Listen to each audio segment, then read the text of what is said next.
Hi friends, ഇന്ന് നമുക്ക് മയ്യഴി പുഴയുടെ തീരങ്ങളിലെ കാഴ്ചകൾ കാണാം. ഇത് മയ്യഴി പുഴയാണ്, അതായത് മാഹിപ്പുഴ. അതിനോട് ചേർന്നുള്ള ഭാഗങ്ങളാണ്. നമ്മുടെ ഈ തലശ്ശേരി മാഹി ബൈപ്പാസിൻ്റെ മുകളിൽ നിന്ന് നമുക്ക് കാണാൻ കഴിയുന്ന മനോഹരമായ ദൃശ്യങ്ങളാണിത്. അതൊരു കടവാണെന്ന് തോന്നുന്നു. കൂടാതെ ഇവിടെ പുതിയ വഴികളും മറ്റും വരുന്നുണ്ട്. ഈ മയ്യഴി പുഴയുടെ തീരങ്ങൾ എന്ന് പറയുന്നത് എം മുകുന്ദൻ്റെ വളരെ പ്രശസ്തമായൊരു നോവലാണ്. അതായത് ഫ്രഞ്ച് കോളനി ആയിരുന്നല്ലോ മാഹി. അവിടെയുള്ള ചില രാഷ്ട്രീയമായും മറ്റുമായുള്ള കഥയാണ് മയ്യഴി പുഴയുടെ തീരങ്ങൾ.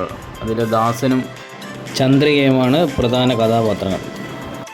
മയ്യഴി പുഴയുടെയും കൂടാതെ അതിൻ്റെ തീരങ്ങളിലെയും അതിമനോഹരമായ കാഴ്ച നമുക്ക് ഈ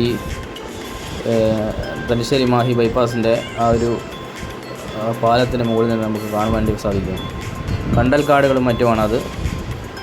വളരെ ഒരു പച്ചപ്പ് നിറഞ്ഞ ഒരു പ്രദേശമാണിത്. നിറയെ തോടുകളും മറ്റുമുണ്ട്. 1974 പ്രസിദ്ധീകരിച്ച നോവലാണ് മയ്യഴി പുഴയുടെ തീരങ്ങൾ. അത് കഴിഞ്ഞ് ഏകദേശം ഒരു 3 വർഷം കഴിഞ്ഞപ്പോഴാണ് ഇവിടെ ഈ ബൈപ്പാസിൻ്റെ പണിയും ആരംഭിച്ച്. പക്ഷെങ്കിൽ ബൈപ്പാസ് പൂർത്തിയായത് 2024 വളരെയധികം ആളുകൾ വായിക്കുകയും കൂടാതെ നിരൂപിക്കപ്പെടുകയും ചെയ്ത ഒരു നോവലാണ് മയ്യഴി പുഴയുടെ തീരങ്ങളിൽ.